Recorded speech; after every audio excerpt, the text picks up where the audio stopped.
Welcome to Metal Verbalizers. We have a great passion for underground metal, and we really enjoy searching for new bands to listen to.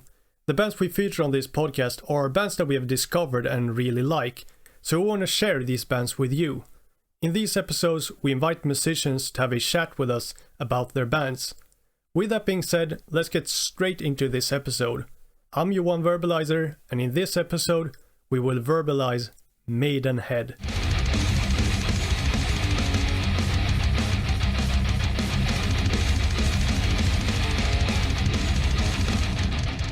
Alright, so let's start by having you introduce yourselves, your name and what you do for the band. Sure, I'll go first. I'm Zach Roberts. I'm the guitarist and primary songwriter of Maidenhead. Okay, I'll go second. I'm Bella. I'm the vocalist of Maidenhead. Yeah. I'm Lawrence. I'm the newly acquired bassist for Maidenhead. I've been with them for nearly like a month or so, and things are pretty awesome on that front, and hope for many more. Alright, so I guess we can do another kind of individual question. And when did you start playing and singing? And if you want to elaborate a little bit on why you started. Sure, yeah. Probably stay in the same order we answered the first question. I've been playing guitar for probably 14 years, I'd say. Taking it serious. I think I played since I was very younger than that, but not actually really honing on it and practicing. But yeah. What was the other part of the question? How long and what? When you started, and also a little bit what encouraged you to start. Oh, okay, yeah. I mean, I've been around metal music my entire life. I think the first two CDs that got me into metal music was Iron Maiden, Number of the Beast, and the Megadeth Greatest Hits album that came out in 2005. Right. So those two. After that, I was just hooked and got super into Metallica, and got into Megadeth pretty huge, and that band really inspired me to want to play music professionally and write my own music.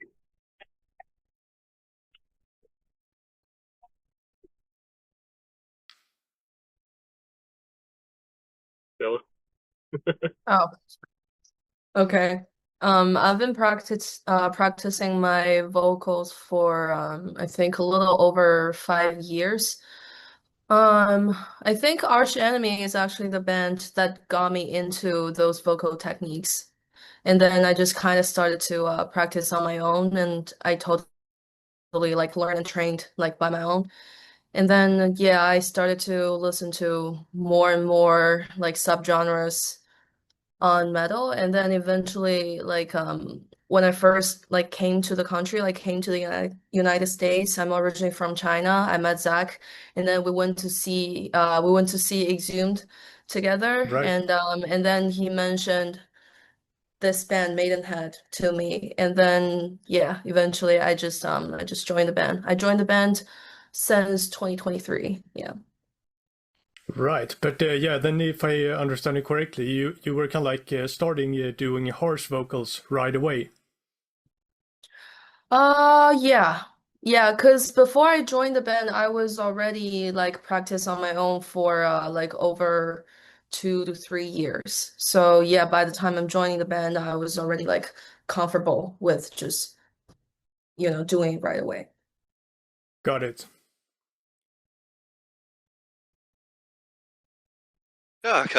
Sort of interesting things in origins. I always grew up with a musical family, one way or another. They didn't really like metal music. I did, obviously, still do. Right. But from the very beginnings, let's see, the first couple of bands that really came onto my radar was maybe 6 or 7 was Beach Boys and Black Sabbath. Interesting combination, I know. But Yeah. but things that really went forward from there. I did church choir as a young lad.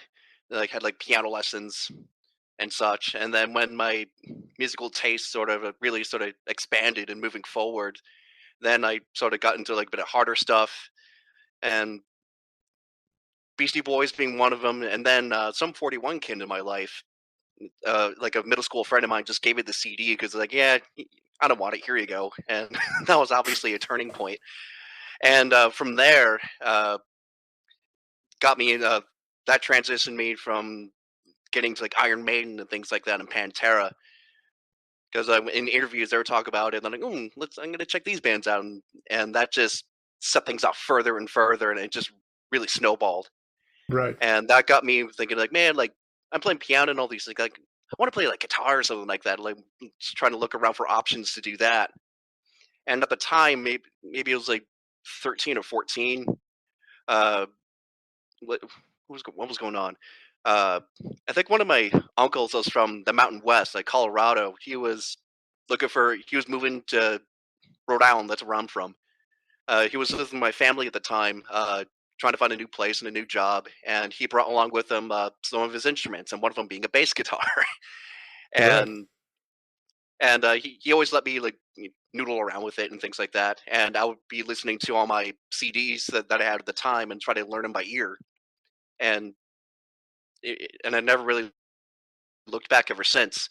I've had some guitar lessons and things like that, but throughout my entire journey as a bass player, it's always been self-taught. Right. And then like Iron Maiden, I already mentioned that, and then going into the Metallica, Death, Dream Theater, Rush. The list could go on if I let it. Yeah, I can imagine. But yeah, I guess we could also kind of talk a little bit about Maidenhead as a band. So I guess a kind of natural start would be when the band was started, and also if you want to talk a little bit about when you joined the band and so on. Sure. So I came up with the concept for Maidenhead when I was in high school. I think probably 14 or maybe even before that a little bit. I know it was around 14, and I got the band name.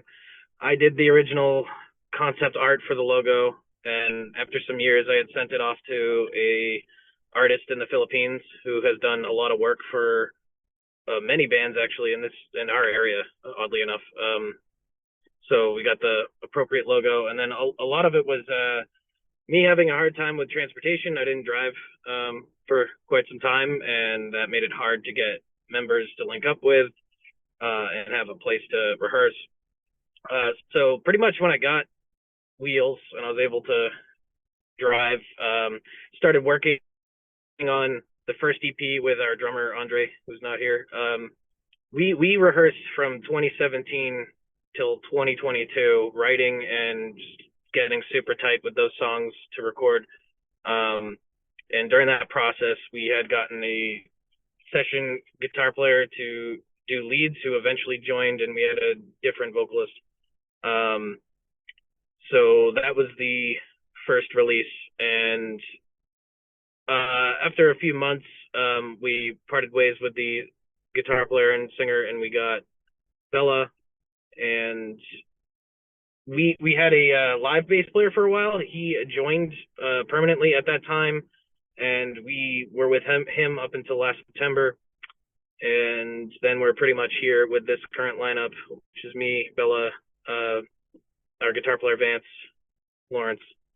So yeah, it's been a long thing. This band has been a thing for upwards of a decade, but just took a long time to get off the ground and having the tools to be able to make it happen. But now with this lineup and how skilled we've gotten with recording, and like this new album that we have that's not out yet, we did most of the work in house and sent it off to be mixed and mastered. So it's really cool to have everybody together and have a great sense of professionalism and be able to get all this stuff done and much faster, and not take a decade to release something. So Right. That's pretty cool. But yeah, kind of like you were mentioning the logo, for example, earlier. I think that was kind of like one of the things that really kind of caught my attention towards Maidenhead. Yeah, I've always liked the kind of logo with also like the blood to it. Yeah, that was inspired for sure by Exhumed. And then the webbing that's in that logo is directly inspired by the artist Todd McFarlane, who did a bunch of Spider-Man comics in the 90s. So when I sent it off to our guy, I showed him like examples of Todd McFarlane's work and said, Right. can you make these webbing like this exact style pretty much? So I'd say Exhumed, Todd McFarlane, and then I did want something similar to Metallica and Megadeth, where they have like the M and the H for Megadeth and the M and the A for Metallica are larger and kind of Right. divot down a little or off to the side. So I wanted that as well. So that's all the inspiration I'd say for that logo. I see. But yeah, again, I obviously think it looks great. Much appreciated. Actually, the new art for the new album, we switched it from red blood to green slime. There's Right. more of a green overtone to a lot of the artwork on the new stuff, so that'll be pretty cool. I want to keep doing stuff like that where we change what that liquid is, or make it frozen ice or something if we Right. do something else in the future. Like always be able to change it and have a different identity, so to speak. I really like that idea. Oh yeah.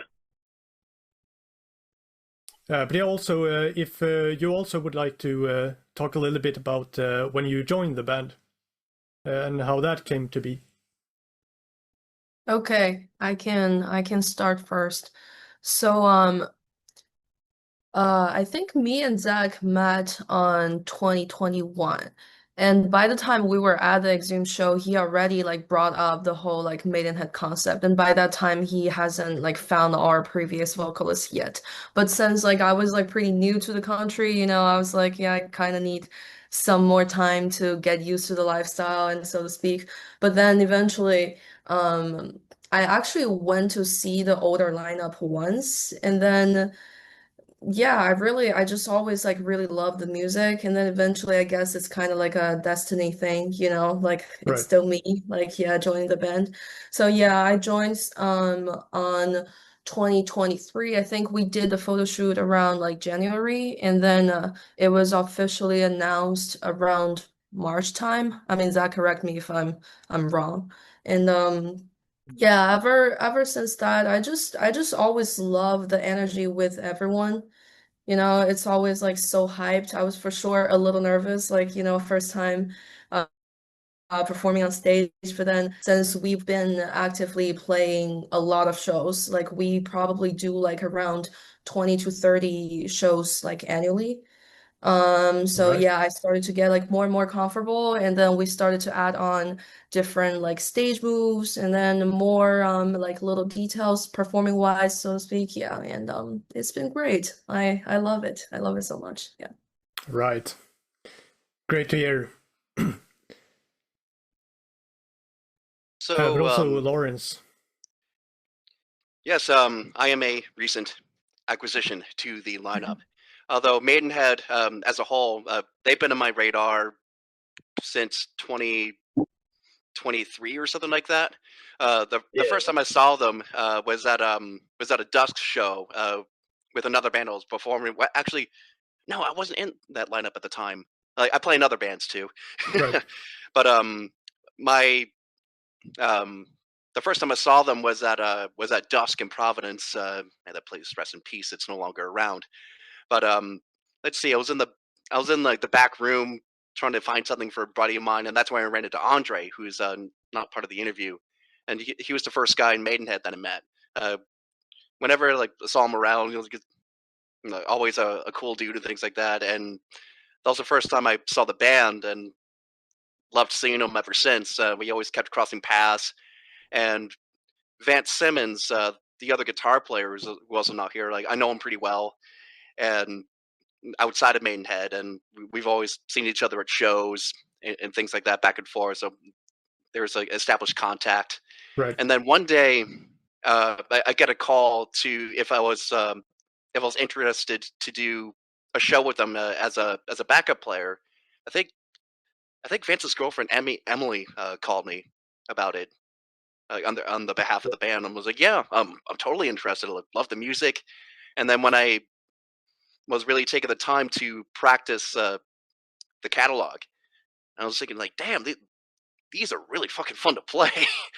and as we were rehearsing, then when everyone was conversing, then I began to understand that, oh, like you guys are going to be baseless for a while. Like I'd be interested, to do it full time. That's something I'd be able to do. And they gave me the offer, and I accepted. And here I am today. All right. But yeah, like speak of like you were mentioning before that you got into kind of contact with Maidenhead in like 2023. I can't really remember the first time. I think it was around like 2023 that I started listening to Maidenhead as well. I know it was like sometime after Decapitation of a Maiden that I started listening. Hell yeah. Now we got a whole batch of new songs coming up. We did that new single on Christmas, Death March, but we got whole album's worth of material coming out sometime soon. The whole record is done. It's just we're kind of waiting to see if we can land a label and stuff like that. But if you like Decapitation of a Maiden, this new stuff is similar, but I'd say heavier and definitely faster. We have songs that are way faster than any release, so that's gonna be awesome. Yeah, well, I was already really excited for the upcoming album, and I'm definitely not less excited now. Yeah, I'd hope so. I mean, yeah, some of the stuff like we're playing a lot of the new stuff live too right now. Like the next set we're doing four tracks from it. Right. The album has 6 full songs, and then we have an intro and an outro piece. So I mean, out of the full like real songs, we're doing most of them live already. Yeah, some of these songs are kind of tough, but I think the audience likes them, and I'm sure that you'll love them for sure. Right. Yeah, I feel also very certain that I will. Yeah. But I guess something else that I would kind of like to discuss a little bit is if there's someone like listening, for example, that have never heard about you and have no idea what the band is like, how would you kind of like summarize and describe what Maidenhead sounds like and is about? Okay. With the Decapitation of a Maidenhead stuff, not Maidenhead, excuse me, Decapitation of a Maiden. That stuff, I always said it was kind of like a cross between Rust in Peace, Megadeth, and Altars of Madness, Morbid Angel. Right. But with the newer stuff, I would still keep that, but there's, I don't know, some more death metal influence here and there, and I don't know, like the speed rival stuff like I don't know, like some really fast Exodus stuff maybe. It's just if you're into old school 80s death metal or thrash metal, this is that type of music for sure. The goal was to kind of do like 80s early 90s revival of death and thrash metal, but with a modern touch, but still retain that old school sound. That's my goal, at least with what I write for the band. Right. I was just gonna ask if you guys would agree with that, or if you would like to add something. I would agree with that assessment. Totally. I would say something in a really similar light. Definitely like some Megadeth influences and things like that. Peace Cells. But I would also add a bit of a touch of death in there too. Like the really fast stuff like that. But it was like a. What was I gonna say? Like death, but like a little, just like slightly less prog, at least in the meantime, and things like that. That's what I would say. Maybe a bit of Slayer. Right.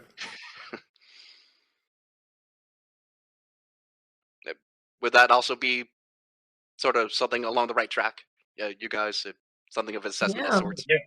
Yeah, all that stuff. totally That's all agree. ballpark. Yeah, yeah. With the progginess, that's like a lot of the subgenres of extreme metal in the 80s. I like to use as like if you're making a soup, you're adding spices in. I don't like to overdo it. I like to add like Right. a little bit, a touch of this or a touch of that, and I like to add some prog metal influence for sure, or prog thrash really. Like bands like Death Row is a newer band. They're not newer, but newer to me. That yeah, stuff like that. I love adding little bits like that, and even the prog elements of death, like Lawrence said, for sure, adding that stuff in. But not overdoing it. Like we don't do it in every song, but there's definitely a few songs like Psychological Warfare off Decapitation of a Maiden has a whole section that's like pretty proggy death metal kind of. And then we got a couple sections in the newer stuff too that's similar. So yeah, I definitely like to add little sprinkles of things from everywhere, you know? Yeah. Absolutely. And I mean, I would obviously agree with that description as well.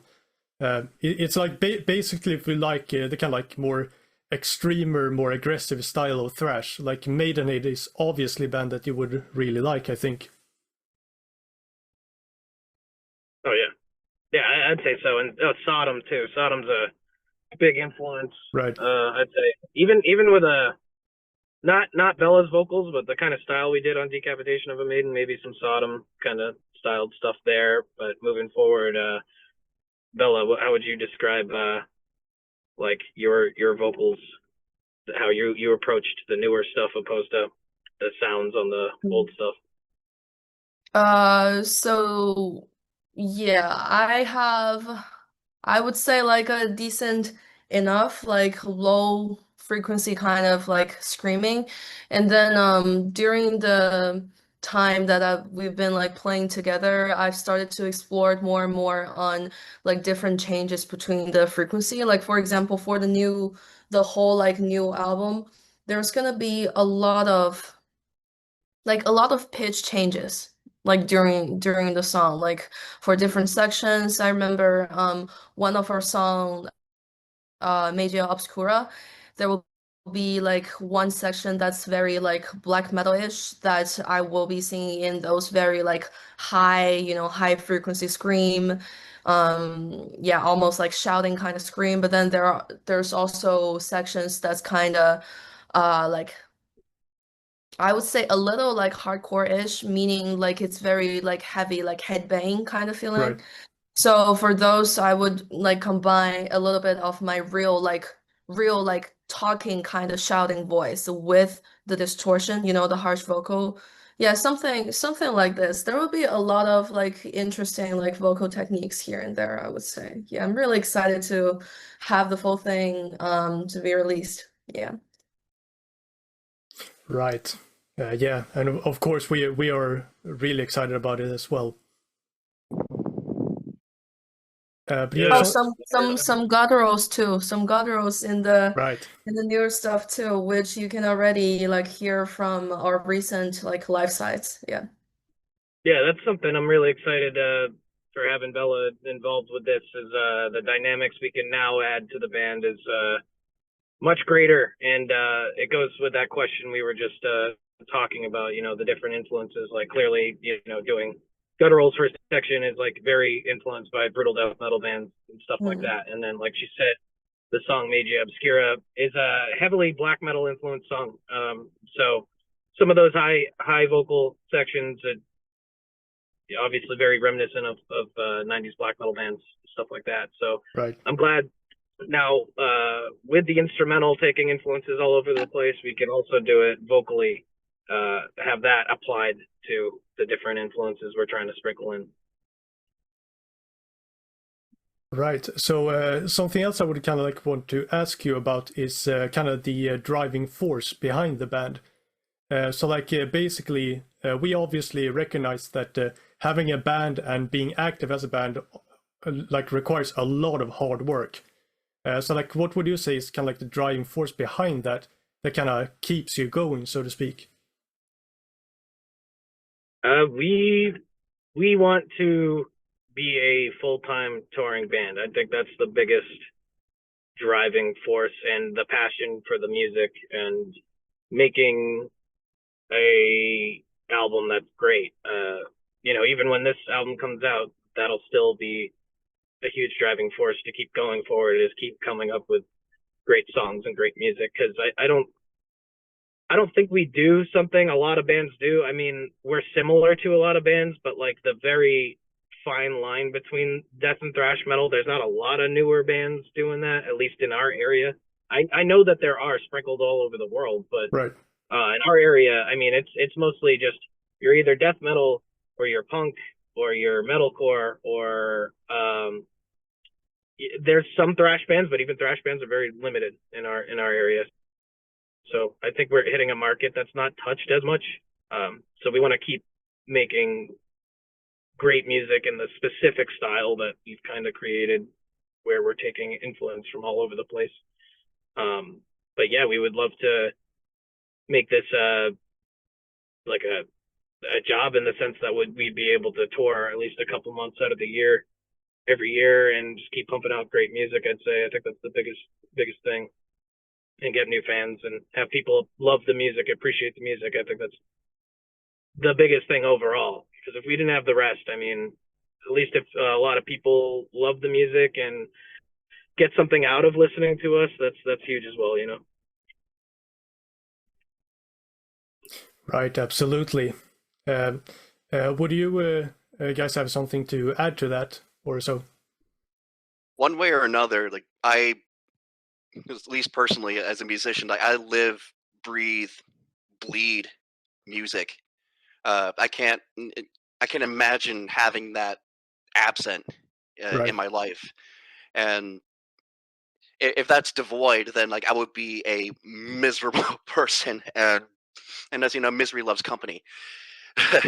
But and I'm very fortunate that I'm able to, play music and write music, and not just that, with the people that I'm in these projects with, Maidenhead included, because it's not just playing and writing, it's also chemistry with the people that you're playing with, and that also Right. counts.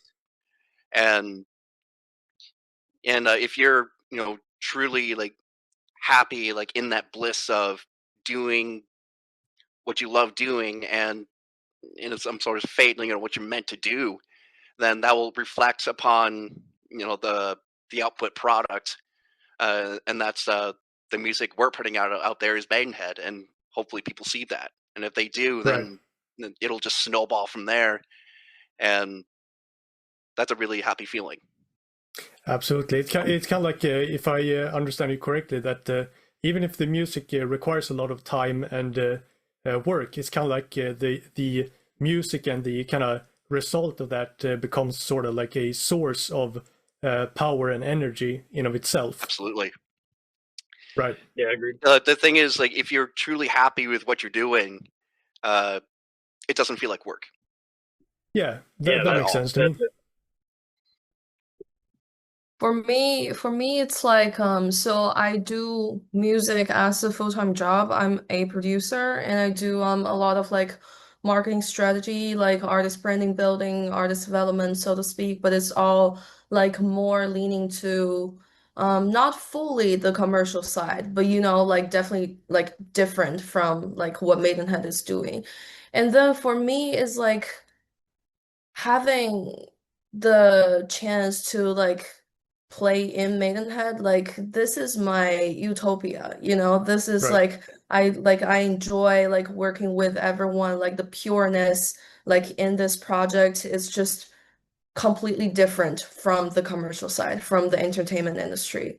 And like I am very like grateful that I can actually have a chance to experience on both sides, like both like more leaning to the underground side and then compare to the commercial side, so that I can actually be able to see the real like differences and somehow coming up like maybe like better plans and stuff. For example, like you know, now that we are Maidenhead is like planning for our summertime's tour, so to speak, and then for our like album release, we will for sure like take some of those like more commercial kind of promotional strategies, you know, like so that we can actually help our music to go further and you know, get more people that they can like actually get access and actually know that we exist.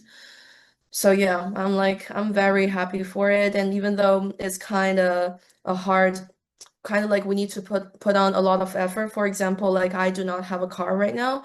So like recently it's always been like Zach and our drummer Andre, like they would like pick me and drive me home like every week for rehearsal, which it's like almost 3 hours drive back and forth. But yeah, it's like very like warm feeling, you know, feels like home and like yeah, like everything we have in here is a treasure for me. Yeah. Right. Yeah, I mean that sounds great, of course. But yeah, something else I would like to kind of talk about is sort of like how the lyrical and kind of music writing arrangement look like in the band. Would you say that one member is kind of doing that, or would you say that it's kind of like a group effort? And has it always been that, or is it different from this upcoming album compared to the Capitations of a Maiden, for example? So it's still, yeah, it's still primarily me with vocals on the new stuff. Bella had given me like vocal melodies, and I call it like kind of scat singing over the instrumentals I had, and I would fill lyrics in to that as best I could do. But musically, the first release was a bunch of material I had been working on over years, and I would work on it with our drummer, and more so working with him is more like arranging. I still was coming up with the riffs and everything, but we completed that, and I wrote all the music on the first release. There's the one song I didn't write lyrics for that, and the new stuff is pretty much the same way. We had a couple songs where we had some influence from other members, with a couple ideas here and there. I think the single we put out, Death March, has songwriting credits for a few people, and then one of the songs that's unreleased, Burst Stream of Destruction, that song has songwriting credits for a few people, but the rest I had written the songs, and all the lyrics were created how I just explained, with Bella working with me, so we kind of collaborated on that, taking her melodies and me fitting lyrical content in there. And I will just be clear, that's not a preference on my end, that I'm writing all of that stuff. I do like writing songs, full songs. If I come with a full song and I'm happy with that, I'm cool with that. But for future stuff, I definitely want to sit in a room more as a band and get ideas out. And that's something with the process for this new album, we didn't get to do a lot. We did a little bit, but then we had time constraints on what we were trying to do. So I would just write songs at my house, because waiting once a week to meet up and then have slow progress with what we were doing, it just wasn't viable for the timeline we had given ourselves. So right. That's why that happened. But I will like to point out, Lawrence is a fantastic songwriter and musician as a whole. This guy ear learned all of our material in 2 weeks, and even researched our live performances, videos, stuff like that, to be able to accurately perform the songs how we do live, because we do some stuff a little bit different. But he will absolutely be like a major asset in the future, I think, for newer stuff. Too kind, Zach. Yeah. Well, I mean, it's true, man. You're really good. And so he didn't perform on the new album, but except for one thing, he did. We have an outro piece at the end of the album. He plays bass on that, but the rest is Rich Gray, the bassist of Annihilator. He did session work for it. But yeah, moving forward, I'm very excited to work with Lawrence more. I know if I throw like ABCD albums at Lawrence for influence, he'll definitely come up with some cool stuff relating in that genre, or styles rather. And I'm really excited to hear what he comes up with. Right. Too kind, man. but man, it's like these are really fun, but yeah, that's how I primarily learn stuff. I do it by ear first, and because that's my ears are better than my eyes. Right. Although I can definitely read sheet music and notation and things like that, but my ears are way stronger in that regard. And that's how I've been doing stuff as a session musician for other people and for other bands and things like that. They have pre-existing material.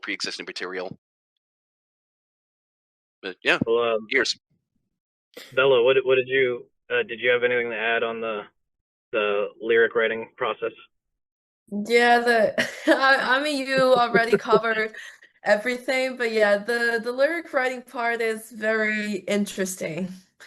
Because like normally it's like either Zach or the band like they would finalize the song structures like instrumental wise, and then I would somehow either get like a recording at like during rehearsals or maybe like from some of our like demo progress, and then I will actually like play the track, and then um I would just like give Zach like dun dun dun dun dun dun dun dun. Yeah, like something like that, as like vocal melody references. Right. And then he would try his best to actually like fill in the lyrics within those like syllables or like rhythm that I give Right. to him. Yeah, it's like very interesting. And then I would take the lyric back and then kind of do it on my own kind of style. Because like normally when he's giving me back, he would like recite those lyrics on top of my dun dun dun dun line, which is just like Right. very very Orchestra. funny to learn. Yeah. I will say it was pretty funny when I was like trying to fill in the lyrics, listening back to what you sent me. I do a lot of this stuff in my car for the lyrics because I'll just go drive somewhere and I'll play it loud on my car speakers and have like a Right. pen and paper and try to write to it. And a lot of the time I'd be parked at this convenience store and I'm playing what you sent me like definitely loud, and like people are looking at me like, what the hell is this guy listening to? Sounds so weird. Right. But like, speaking of that, like, would you say that Maidenhead is kind of like, when it comes to writing the music, that is kind of like primarily the instrumentals and then the lyrics? Yeah, for sure. The first release, I believe, yeah, even that, all of it was, instrumental first, I think. I mean, maybe I think I've had like some lyric ideas that I would cram into a completed instrumental. But aside from that, yeah, I think it's instrumental first. I mean, I would like to experiment more with like coming up with the lyrics first because I think it opens doors for melodies I wouldn't just think of writing an instrumental first. So I'd be super Right. open and would like to try that at some point. Thematic material. Right. But yeah, like, I guess we've already talked about it a little bit regarding like the kind of color change on the logo and so, but like, what would you say that generally is your approach when it comes to like the album artworks? Like, would you say that you kind of go for a certain style, or you kind of do whatever feels right for each album or each single? So very, again, 80s inspired. I will send you the new album artwork so you can check it out because I'm Right. very, very proud of that. We got a guy to do some art, and I was looking for kind of that Ed Repka style, Peace Sells, Rust in Peace, Yeah. kind of almost comic book-esque art, and the coloring just looks fantastic. So I'd say, yeah, definitely very 80s style, keeping that theme. because I think that type of artwork too just looks great for shirts, stuff like that. Yeah, I think that the new stuff is mostly like Ed Repka influence. At least that's what I was asking for. And we're currently working on getting art done for all the songs, even though they're not all going to be singles. Right. Thought it'd be cool. Thought it'd be cool if the booklet for the CD, it's going to be a two pages per song, lyrics and like artwork for each song. Right. And it's all being done by the same guy. It's except for Death March, that was a different person. And that was inspired by the movie The Lost Boys, right? Or no, sorry, the Warriors, that movie, yeah. Right. It was inspired by that movie. So super 80s also with that, and just kind of keeping that theme for the art, yeah. Yeah, the kind of like idea with the artwork for each song, like with the booklet, like you said, I really like that idea. I think it sounds really cool. Yeah, I think people who are fans of physical media will really appreciate that, because you won't see this art too much digitally. I don't know if we could change the art for individual songs on an album on Spotify and stuff like that. I think you can only do it for singles. They would have to be singles. Right. So yeah, it'd be kind of something for like a lot of fans. If they buy the physical thing, you'll have like this kind of collector's piece where you get all this art, and we would like to make more t-shirt designs with this stuff too. So help us out with some merch as well. Right. Yeah, that sounds really cool. But yeah, something else I guess is we have talked about that as well a little bit regarding like the future plans of Maidenhead. But is there something you would like to add to that, or like elaborate on that? For the artwork? No, like for the future of Maidenhead. I'll cover some stuff, but if Bella, after me, if you want to talk kind of about the touring stuff, because I know you've had a huge hand in helping plan the schedule. But at least for now, it's aside from shows, it's getting the album totally finished. The album is finished. We're just waiting on the master to get back, and then we're gonna reach out to labels, hopefully land a label that can help with distribution and and printing of the CDs and vinyl possibly. We definitely want to do vinyl. That'd be really, really cool. And if we can't land something, we're probably going to just self-release it by latest August, I'd say. That's my personal plan. I haven't talked too much about the band about that. But we don't want to drag this out even longer. The material for this has been done for quite some time already. So that's really the plan with that. Yeah, and a lot of promotion. Real quick, I will say we've got some really cool stuff going on with this album that I think will draw a lot of people in. Where I already said Rich Gray from Annihilator did bass for most of the record. Then one of the songs we have Chris Poland from Megadeth, or ex-Megadeth. Right. He's on one of the tracks. And we also got Glenn Drover, ex-King Diamond, ex-Megadeth, on one of the tracks. And then Randy Burns, who helped produce P-Cells, he mixed the album.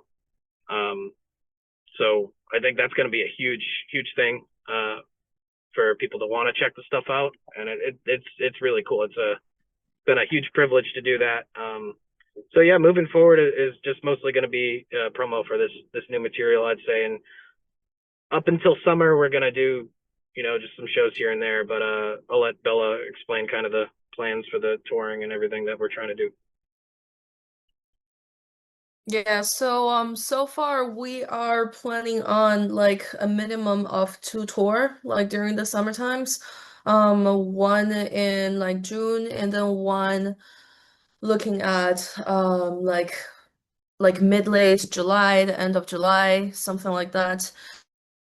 So we want to do the June tour as in like different weekenders. Since like all of our band members has like different kind of jobs and yeah, so to speak. But then for the July tour, we want to do the California tour again, which we already did a California tour last summer.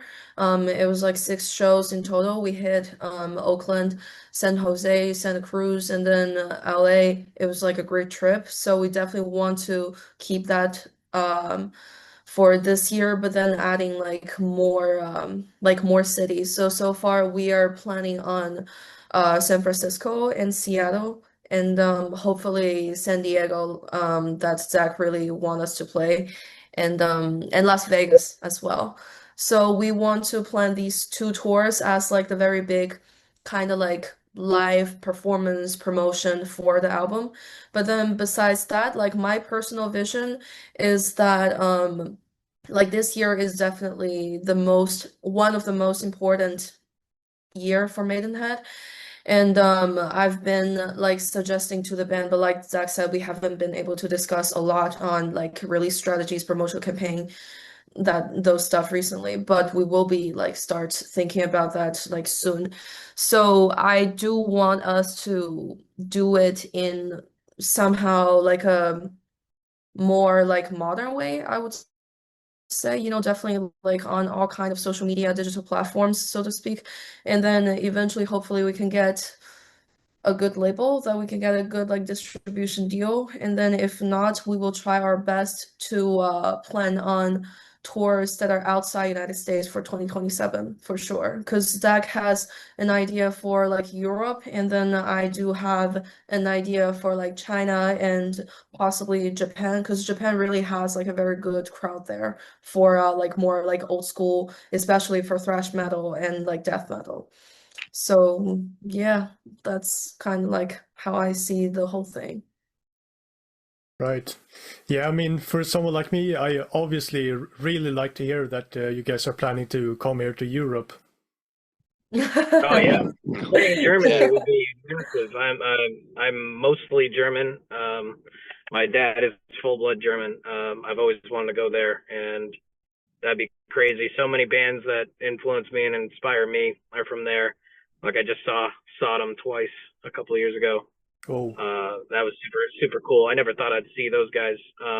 But in general, yeah, the musicianship and inspiration that the German thrash scene has given this band is very immense, and playing there like would be amazing. Like when we did California, we had people in the Bay Area saying we reminded them of a Bay Area band, and that was like one of the biggest compliments ever to be doing this music. So going to Germany, if we got anything near that same kind of compliment, I'd be like, wow, yeah, we're doing something right. Right. I'm not German, I mean ethnically, but I have visited Berlin before, the Kreuzberg region to be precise, and I love the place. And I mean, obviously, I like Sodom as well. Yeah.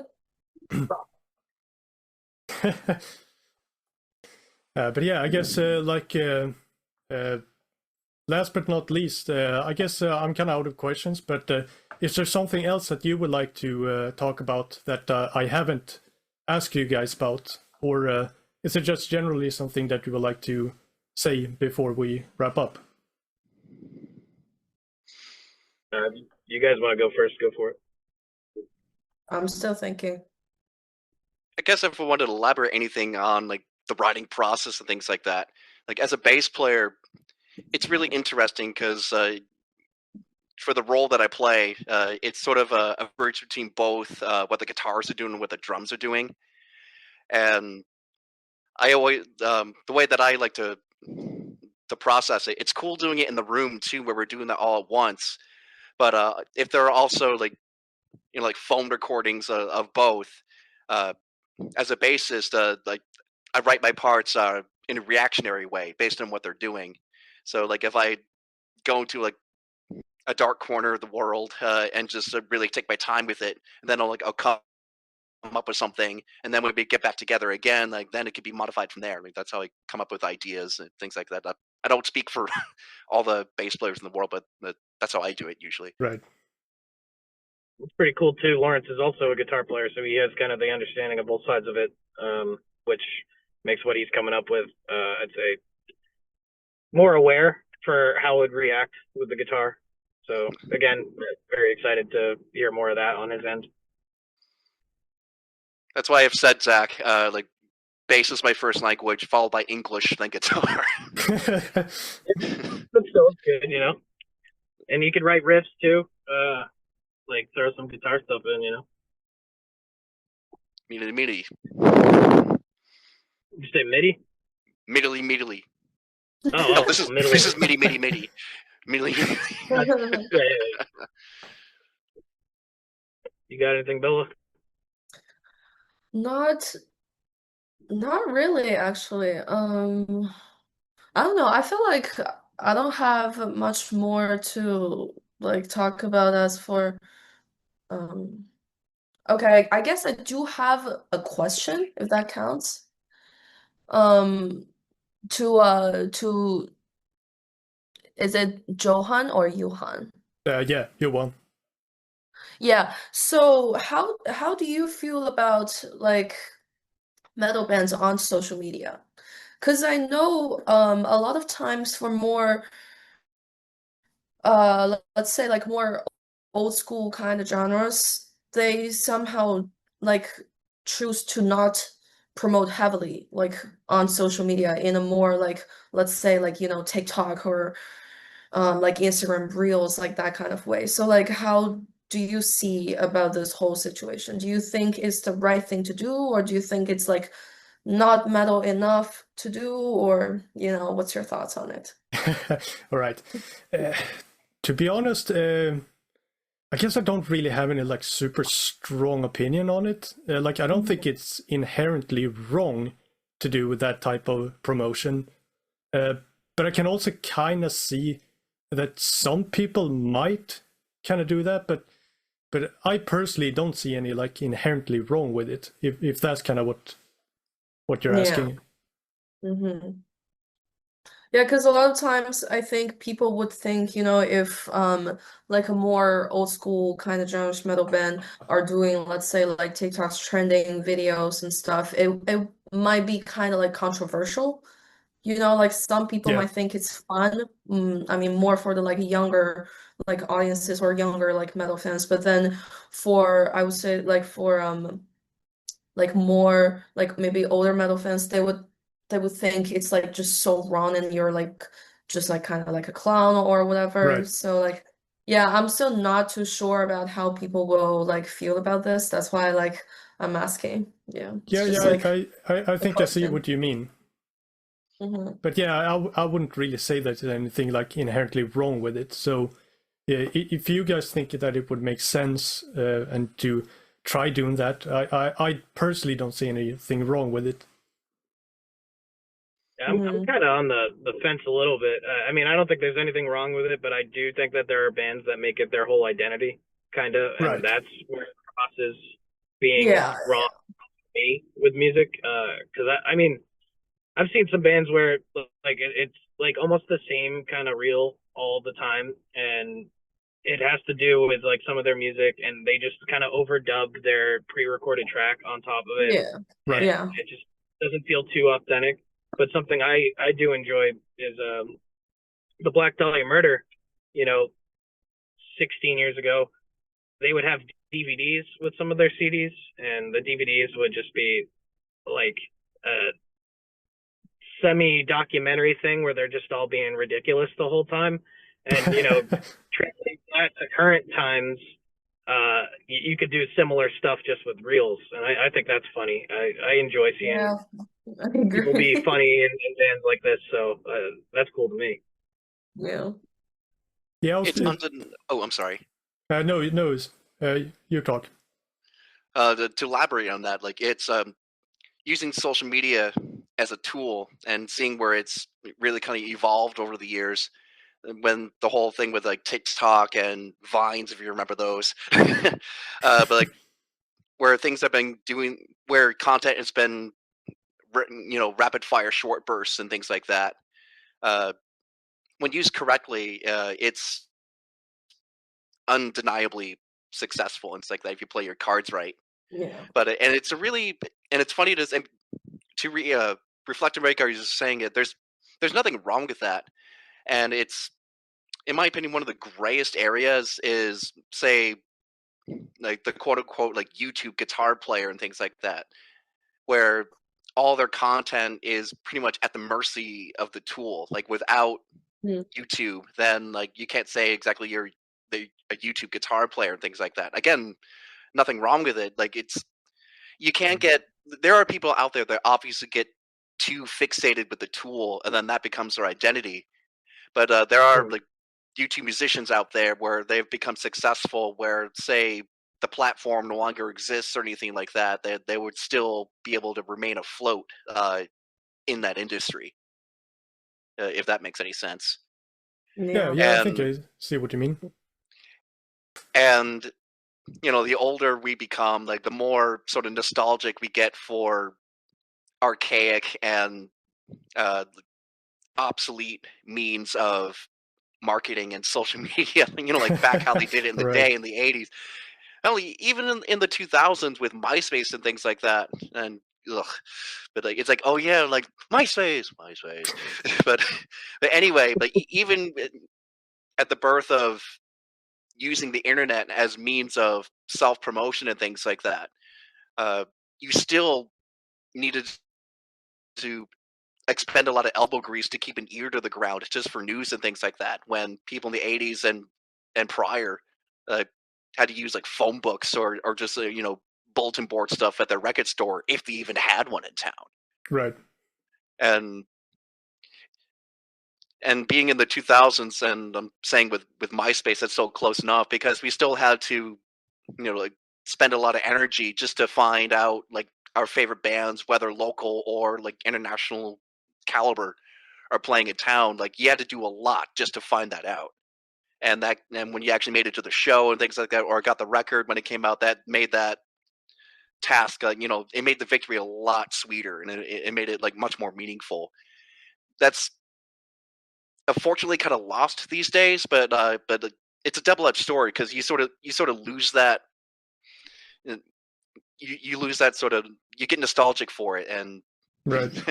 but with the new technology and things like that, it is much easier to expand to audiences like the likes of which we've never seen 20 to 30 years ago, where now like you can write something, upload it to your phone, and then people from halfway around the world can hear all that.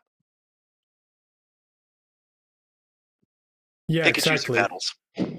Yeah, it's exactly like you're saying. It really is like a double-edged sword. But yeah, to kind of like summarize to your question as well, that it seems like we have a pretty like similar view on it.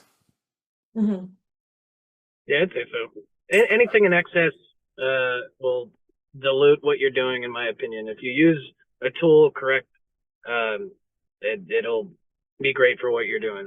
You rely on something too much, and that gets ripped away from you, and you don't have the ability to still perform the same thing. Basically, it's not worth relying on. I mean, I can even think of like almost the same thing with amps, like and the battle between when there were like a lot of laptop bands, people being pissed that people are using their laptops to use amp sims and stuff like that, which now that has progressed into modelers. But before the modelers, it was the amp sim on the laptop, and your laptop dies, you're shit out of luck. You don't have anything. With an amp, it's very less likely to happen. So yeah, just don't rely on stuff too much. I don't know how well that example applies, but again, it's a double-edged sword, because of the accessibility of that tech for it to be abused, versus somebody who really wants to do this and generally wants to do it, and that's their only means of doing it, whether it's like financial or available to them. Just because it's out there doesn't mean everybody can access it. Yeah, and actually also, I know a better way to put what I was saying. So bands that would use laptops and incorporate tempo maps, which is fine if you need to play to the tempo map, and like backing tracks that are like, if you're a metal band but you have like synth stuff that you can't obviously have performers doing, if that shuts down and you can't still perform your songs without the synth or the tempo map, there you go. Yeah, what are you doing? Like, you should be able to still be able to play these songs without the tempo map and rely on the drummer and make sure you're going to be good.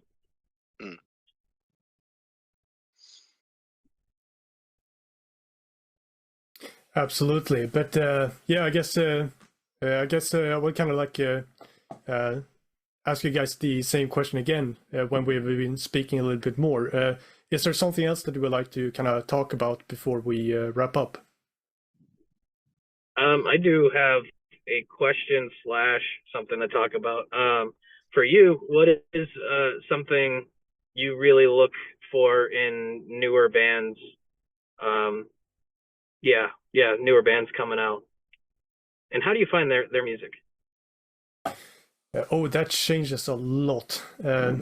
Sometimes it's like basically just going around like groups and stuff on social media, or if it's like through YouTube, or finding them through other bands, and like it changes a lot. Well, on that, how did you first hear us? I'm curious to know. I actually don't really remember exactly how I found you. I know that I did find the Decapitation of a Maiden somehow. And then I listened to like Cabin in the Woods. Mm-hmm. That was the first song I heard. But yeah, I don't really remember how I found the album. I was curious because when we put Decapitation out, we had put it on our YouTube, and then there are like a bunch of random metalhead people that like also uploaded the album within a day, and I just was like, how did you even find this that fast? And then All right. like, I'm not mad about it, but like, cool. I don't know how you found it, but that's interesting. It's really cool to see that this stuff has hit countries outside of where we're from. And I mean, I've seen there's a lot of South American people that listen to us too, and I think Germany is up on the list because Spotify will give you numbers on who's listening where. Germany, I think, is like number 3 for who's listening to us frequently. So that's pretty cool. Another question is, do you have any tips for us to get to Germany? I'm not really much of like a musician or kind of like into that area. So spontaneously, I don't think that I personally have like any advice on how to do that. But I guess I can try to kind of like find something out. And if I do, I can of course contact you about it. Oh yeah, I mean, I know obviously you have some very, very large festival type stuff, but if you guys have any smaller kind of fests, I don't know if you attend anything like that. If there are a lot of smaller fests that happen over there. But yeah, if you ever even just gave us the name, we would inquire about it. We would love to get over there. Yeah, I mean, I do attend some like smaller venues and stuff like that here in Sweden, so I can definitely have my ears open for something like that. Hell yeah, absolutely. I do think we will get to Europe next year. But yeah, any further information or tips would be extremely helpful. What were you saying, Bella? Sorry. No, I'm just saying, hell yeah. Right. But yeah, once again, thank you guys so very much for taking the time to record this episode. Thank you for having us. Yeah, of course. Thank you very much. And of course, we want to wish you guys great luck for the upcoming album and anything you do for the future of Maidenhead. Thank you. Much appreciated. We would love to definitely come back if you'd have us when we release this and talk Absolutely. further, more in depth on the songs and everything. Whatever you guys want to do, it's been very fun. All right, great. But yeah, again, thank you very much. Dankeschön. Thank you. Thank you. Thank you. Now we want to encourage you to go and listen to Maidenhead. Give these guys some support, go follow them, share the music, etc. Well, you guys know what to do. That type of support does help these bands a lot, so please consider doing that. Of course, we also want to thank you very much for listening and supporting Metal Verbalizers. We will be back to verbalize again next week.